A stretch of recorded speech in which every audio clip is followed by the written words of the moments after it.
जिसमें चल रहा था चुंबकीय क्षेत्र की दिशा ज्ञात करना। आज की जो हेडिंग है चुंबकीय क्षेत्र की दिशा ज्ञात करना, ठीक है, थोड़ा ध्यान से पढ़ना। चुंबकीय क्षेत्र की एक्चुअली में दिशा कैसे ज्ञात कर सकते हैं, तो इसके ज्ञात करने के दो तरीके हैं चुंबकीय क्षेत्र की दिशा ज्ञात करना, ठीक है। पहला तरीका है दाएं हाथ का नियम नंबर 1।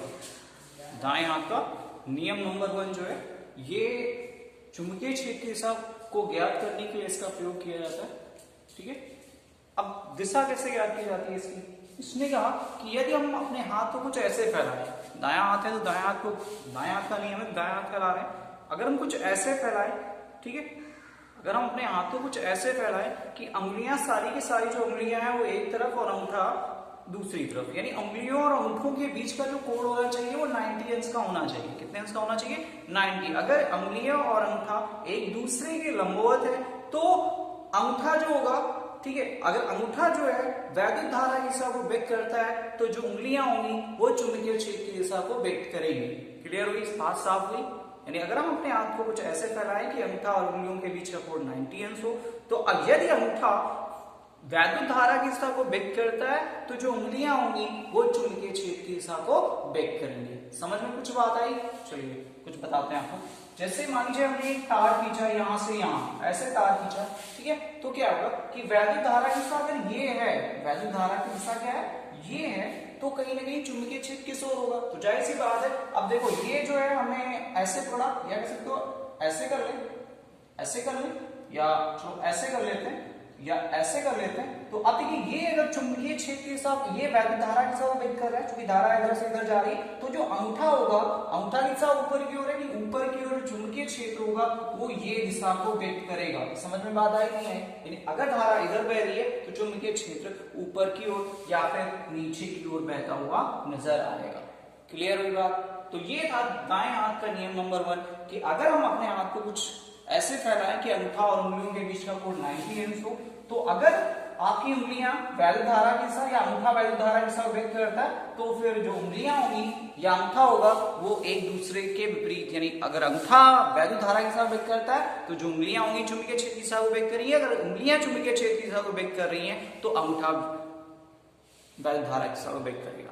क्लियर हुई बात? उसके बाद है मैक्सवेल का पेच का नियम। नंबर 2 नियम है मैक्सवेल का पेच नियम। आपने देखा होगा पेच, आप पेचकस आप जानते हो, है ना, पेचकस देखा होगा, और पेचकस से आपने जो पेच है उसको कसा होगा या ढीला किया होगा, तो आप जब देखते हो कि पेचकस जो आपके पास होता है उसमें एक नोक होती है और दूसरा जो होता है वो पीछे का सिरा होता है। अगर आप पेचकस को कसते हो तो पेचकस जो है आपका, पेचकस की जो नोक है वो अंदर की ओर जाती है, जाती नहीं जाती, और जो आपका अंगूठा है वो बाएं से दाएं की ओर भागता है, यानी पेचकस जो है बाएं से दाएं की ओर भागता है। लेकिन इसके विपरीत अगर आप पेचकस को ढीला कर रहे होते हो तो आपका जो पेचकस की नोक है वो पीछे की ओर जाता है, और जो आपका अंगूठा है वो दाएं से बाएं की ओर जाता है, यानी पेचकस जो होगा वो दाएं से बाएं की ओर जाता है। जैसे मान लीजिए आपका पेचकस है, हाँ, अगर आप इसको कसोगे तो पेचकस आपका, या पेचकस का जो पेच होगा वो भी अंदर की ओर जाएगा और उसकी जो नोक होगी वो भी अंदर की ओर जाएगी। लेकिन आपका अंगूठा देखिए इधर से इधर आएगा, यानी इधर से इधर आएगा। आपने ऐसे पकड़ा और इसको ऐसे किया तो आपका अंगूठा इधर से इधर गया, यानी अंगूठा जो होगा वो दाईं ओर, यानी अंगूठे की जो दिशा होगी वो इधर की ओर, और पेचकस की जो पेच की दिशा होगी या पेचकस के नोक की दिशा होगी वो आगे की ओर होगी। तो इनके और इनके बीच का कोण कितना हुआ? 90 अंश होगा। यानी मैक्सवेल ने बताया कि यदि हम अपने पेचकस कसते समय पेचकस को दाएं हाथ में पकड़कर, ठीक है, इस तरह घुमाएं कि पेच की नोक चालक में बहने वाली धारा तथा अंगूठा चुंबकीय क्षेत्र की दिशा को व्यक्त करेगा। यानी अगर आप अंगूठा इधर की ओर बात कर रहे हैं तो अंगूठा जो होगा वो अगर वैद्युत धारा की दिशा को व्यक्त करता है तो जो पेचकस की नोक होगी वो चुंबकीय क्षेत्र की दिशा को व्यक्त करेगी, या पेचकस की जो नोक होगी वो वैद्युत धारा की दिशा को व्यक्त करता है तो आपका जो अंगूठा होगा वो चुंबकीय क्षेत्र की दिशा को व्यक्त करेगा। तो इनमें से दोनों में से कुछ भी आप मान सकते हो, ठीक है, लेकिन एक दूसरे के बीच का जो कोण होना चाहिए वो 90 अंश का।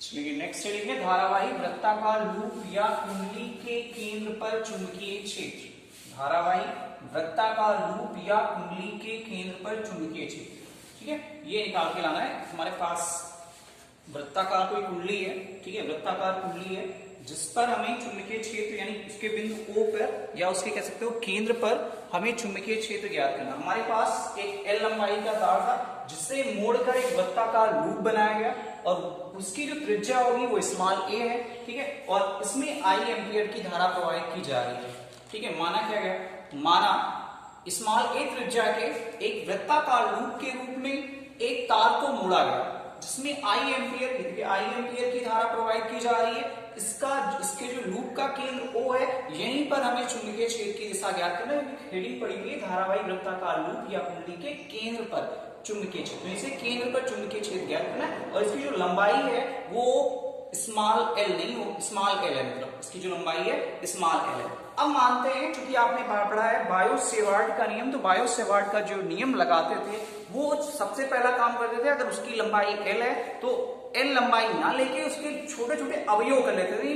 कोई भी चीज होगी तो छोटे छोटे अवयवों के रूप में बनी हुई है। जैसे पूरा तार की लंबाई l है तो इसका जो ये मोड़कर बनाया गया तो इसके छोटे छोटे, जैसे इसका अवयव होगा ये डेल्टा l लंबाई का होगा, फिर ये डेल्टा l लंबाई, फिर डैश डैश डेल्टा, यानी छोटे छोटे अवयव जो होंगे वो डेल्टा l लंबाई के होंगे, ठीक है। तो हमने माना कि इसका जो छोटा सा अवयव है वो डेल्टा l लंबाई का है, यानी हम सबसे पहले इस पे बात करेंगे और उसके बाद जब इस पे बात हो जाएगी तो पूरे की बात कर लेंगे। तो माना लूप की जो परिधि है अनेक लघु अवयवों से मिलकर बनी है जिसका एक अवयव डेल्टा l है, जिसका एक अवयव क्या है, डेल्टा l है। तब बायो-सेवार्ट का नियम लगाने पर, ठीक है, बिंदु O पर चुंबकीय क्षेत्र क्या होगा। तो बायो-सेवार्ट का आपने नियम पढ़ा है कि म्यू नॉट, यानी आपने पढ़ा है B बराबर आपने पढ़ रखा है म्यू नॉट अपान 4 पाई और I delta l sine theta upon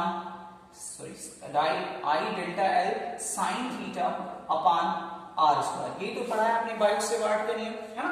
बायो-सेवार्ट का नियम B बराबर mu naught upon 4 pi I delta l upon r square तो साइन थीटा, ये आपने पढ़ रखा है, ठीक है। तो ये नियम जब आपने पढ़ा है तो कहीं ना कहीं हम चूंकि इसके केंद्र पे लगा रहे हैं, ठीक है, बायो-सेवार्ट, तो यहाँ पे म्यू नॉट अपान 4 पाई कांस्टेंट था, I एम्पियर धारा तो I होगा, डेल्टा l इसका लघु अवयव है तो डेल्टा l लिखा गया, और साइन थीटा कुछ कोण बना रहा होगा कुछ कोण लिखा गया, अपान यहाँ चूंकि त्रिज्या मानी हमने a, तो यहाँ पे क्या होगा a स्क्वायर, ये होगा, यानी बायो-सेवार्ट का नियम इस कुंडली पे लगाया गया। उसके बाद क्योंकि आप जानते हो कोई भी वृत्त होगा तो उसका जो केंद्र होगा, ठीक है, कोई भी आपका जो वृत्त होगा उसका जो केंद्र या उसका केंद्र होगा वो हमेशा, ठीक है, वो हमेशा त्रिज्या पर सदैव लंब, या जो उसकी त्रिज्या होती है वो केंद्र पर सदैव लंब होती है। जैसे मान लीजिए ऐसे आपने एक वृत्त खींचा और यहाँ उसका केंद्र है, तो चाहे आप इस पे डालो तब भी ये क्या है, लंब ही है, चाहे ऐसे डालो तब भी लंब है,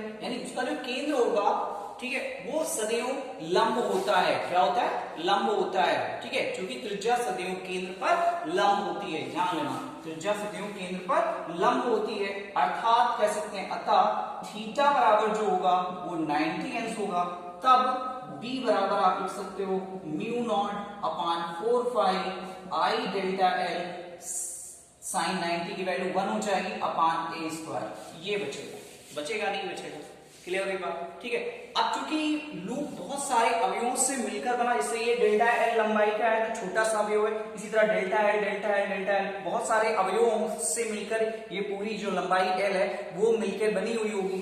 तब कह सकते हैं, तब हम यहाँ लिख सकते हैं b बराबर सिग्मा म्यू नॉट अपान 4 पाई और I delta l upon a square. आपने पढ़ा है सिग्मा क्यों लिखते हैं, कि आपने लिखा है क्या कि सिग्मा जब लिखते हैं तो इसका मतलब जोड़ होता है, delta l plus delta l plus delta l plus delta l, ऐसे जोड़ते चले जाएंगे, ठीक है, ऐसे जोड़ते चले जाएंगे तब जाके हमें l लंबाई प्राप्त होगी, ठीक है। तो ऐसे लिख सकते हैं b बराबर म्यू नॉट जो कि कांस्टेंट है 4 पाई और I अपान a स्क्वायर और सिग्मा डेल्टा l, ठीक है, ये लिख सकते हैं, ठीक है। उसके बाद या इसको थोड़ा और आगे बढ़ा सकते हैं, b बराबर म्यू नॉट अपान 4 पाई और I अपान a स्क्वायर और सिग्मा डेल्टा l बराबर क्या होगा, सिग्मा डेल्टा l बराबर जो होगा वो l के होगा, किसके होगा, सिग्मा डेल्टा l बराबर जो l के होगा।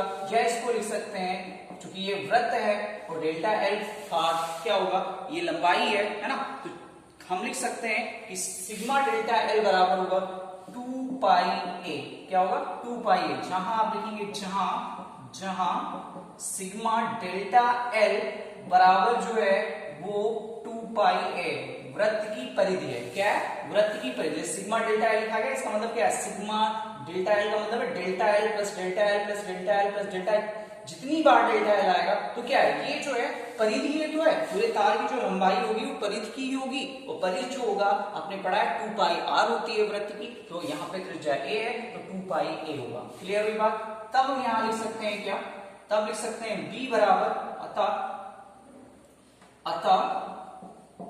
b बराबर म्यू नॉट अपान 4 पाई आई अपान ए स्क्वायर और 2 पाई ए। ठीक है, अब देखो कुछ कैंसिल हुआ, 2 पाई से 4 पाई इंटू यहाँ बचा a से a स्क्वायर कैंसिल, यानी b बराबर आता है म्यू नॉट अपान 2 आई अपान ए। ये फार्मूला होता है अगर आपने वृत्त बनाया हुआ है तो। ठीक है, कि धारावाही वृत्ताकार लूप या कुंडली के केंद्र पर चुंबकीय क्षेत्र। तो अगर नहीं समझ में आ रहा तो आप कमेंट कीजिए, हम बताने की फिर से कोशिश करेंगे।